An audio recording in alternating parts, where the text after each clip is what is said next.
नमस्कार दोस्तों। तो अतीक अहमद का बेटा जो असद है वो मारा गया है। देखिए एनकाउंटर इन लोगों का होना ही था, लेकिन कोई भी ये नहीं कह सकता था कि ये इतनी जल्दी हो जाएगा। खैर काफ़ी जल्दी हुआ है और बड़े अच्छे तरीके से हो गया है, किसी तरह की कोई दिक्कत नहीं हुई है। यूपी में जिस प्रकार से जो है योगी आदित्यनाथ जो है पिच तैयार कर रहे हैं, आप ये कह सकते हैं कि मोदी जी की पिच पूरी तरह से तैयार है। पूरी तरह से सफाई कर दी गई है और हर तरीके से जो है योगी जी बिल्कुल सक्षम जो हैं साबित हो रहे हैं।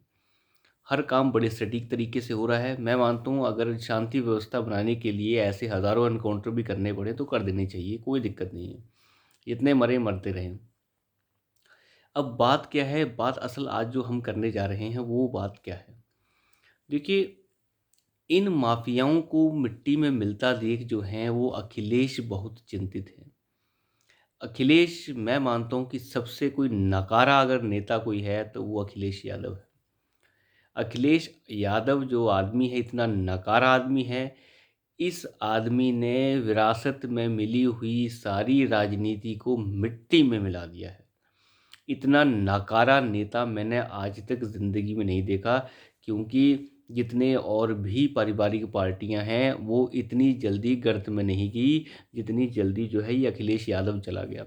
अखिलेश यादव ने आज तक की अपनी राजनीतिक ज़िंदगी में कभी कोई चुनाव नहीं जीता है। मेरा कहने का मतलब ये नहीं है कि चुनाव नहीं जीता। वैसे तो अभी मैनपुरी का चुनाव इसने अपनी बीवी के लिए जिताया है, डिम्पल यादव जीत गई है वहाँ से। लेकिन मुद्दा वो नहीं है। मुद्दा ये है कि अखिलेश यादव जो है बिल्कुल नकारा आदमी है। 2012 के आसपास जब यूपी के चुनाव हुए तो समाजवादी पार्टी की सरकार बनी, परंतु उस पूरे के पूरे चुनाव का नेतृत्व कर रहे थे मुलायम मुलायम सिंह यादव ने पूरा नेतृत्व किया। और जैसे ही उन्हें पता चला कि लगभग मेजोरिटी आ रही है, तो मेजोरिटी आने के बाद उन्होंने ये देखा कि ये अच्छा मौका है, अपने बेटे को लॉन्च कर दिया। खैर बेटा लॉन्च हो गया, लेकिन बेटा इतना नकारा निकला। मिली हुई सत्ता जो बाप ने उसे दी, 5 साल उसे चलाया, वो भी लंगड़े लुल्लू की तरह।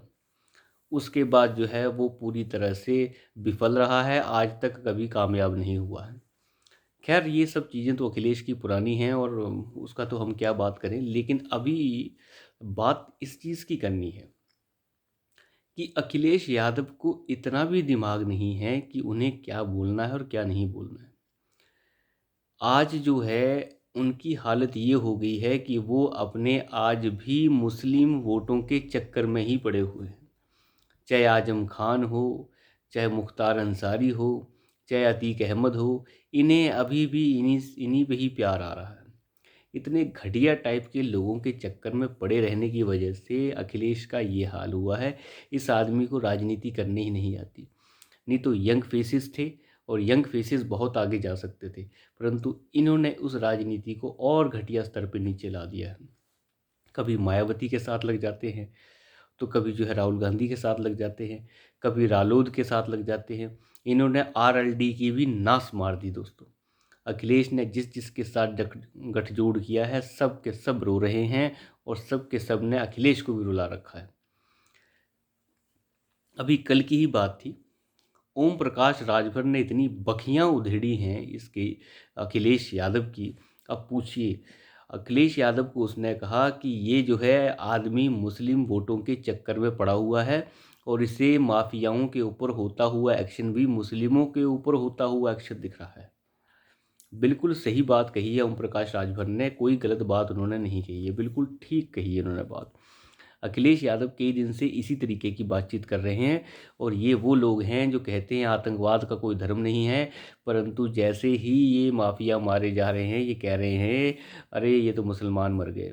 क्योंकि मुसलमानों का धर्म है, तो मुसलमानों का धर्म है तो इनका कहने का मतलब है माफिया जो है वो मुसलमान है। कुल मिला के देखिए, ये धर्म का जो चश्मे से देखते रहते हैं, इससे नुकसान इन्हीं लोगों को होने वाला है और इन्हें लगता है कि इन्हें नुकसान नहीं इन्हें फ़ायदा होगा। मुसलमान इन्हें वोट देगा। अगर ये मुसलमानों के लिए खड़े रहेंगे तो इन्हें वोट मिलेगा।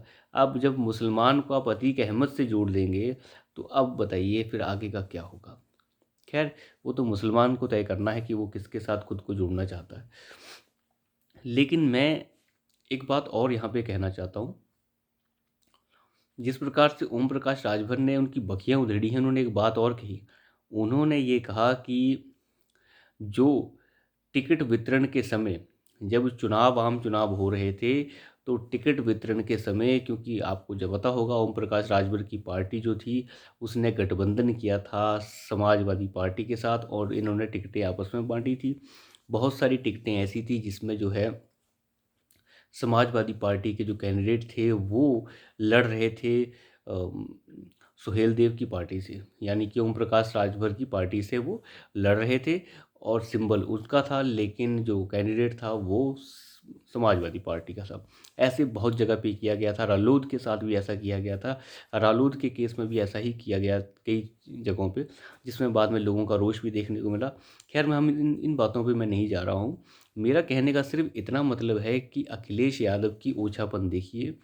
ओम प्रकाश राजभर ने तो बिल्कुल साफ शब्दों में कह दिया कि मुख्तार अंसारी के बेटे को टिकट देने के लिए इसी आदमी ने कहा था।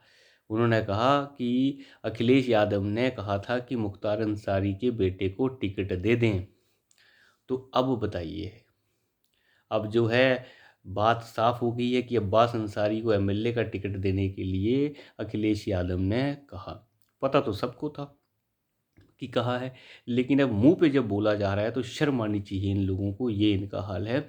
और उन्होंने ये भी कहा कि साथ में ओम प्रकाश राजभर ने ये भी कहा कि अखिलेश के लिए मुसलमान जो हैं बहुत मायने रखते हैं और वो हमेशा ये कहते हैं कि मुसलमानों के 3 चेहरे बहुत बड़े हैं। और वो चेहरे कौन बड़े हैं, अब सुनते जाइए आप। अखिलेश यादव जो हैं मुसलमानों के लिए 3 चेहरे कौन बताते हैं? वो बताते हैं जी, पहला चेहरा है मुख्तार अंसारी का, दूसरा चेहरा है अतीक अहमद का। अब आप सोचिए कि किस तरीके की मानसिकता है। और तीसरा चेहरा है आजम खान का। अब बताइए, गुंडे मवाली जो हैं वो अखिलेश के लिए मुस्लिम के चहेते चेहरे हैं। तो अब बताइए किस तरीके की मानसिकता है अखिलेश यादव की और ये कहाँ ले जाने वाली है उन्हें। अखिलेश यादव ने सारी की सारी पार्टी की सत्यानाश कर दी है और ये पार्टी अब उभरने लायक नहीं बचने वाली दोस्तों। जिस तरीके का अखिलेश का ये बर्ताव है और जिस तरीके से वो कह रहे हैं कि मुसलमानों पे हमला हो रहा है, उनका जो माफिया प्यार है ये अब भी नहीं जा रहा। अब भी उन्हें दिमाग नहीं आया है कि वो गलत कर रहे हैं। अगर वो ऐसे ही चले रहे तो अंजाम बहुत बुरा होगा। तो अभी के लिए इतना ही। कल की एक वीडियो में फिर से आएंगे। कल बात करेंगे मिस्टर केजरीवाल के ऊपर। सीबीआई ने बुला लिया है उन्हें और अब मुझे लगता है बड़ी जल्दी ही जो है केजरीवाल का भी अंत आने वाला है। खैर उस पर कल बात करेंगे। अभी के लिए धन्यवाद।